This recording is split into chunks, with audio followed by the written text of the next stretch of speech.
5 easy steps to install a VFT license in just 60 seconds. First, open the VeriFire Tools Programming and Test Utility software. Second, go to License menu and click the license registration. Then, browse for the latest certificate file sent by Honeywell via email and open it. You may now install the license. Clicking OK will show the license registration details.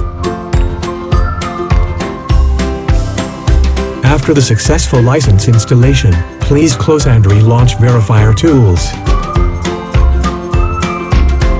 That's all, folks. Please hit the button to subscribe and hit the bell to keep you updated. Thank you for watching.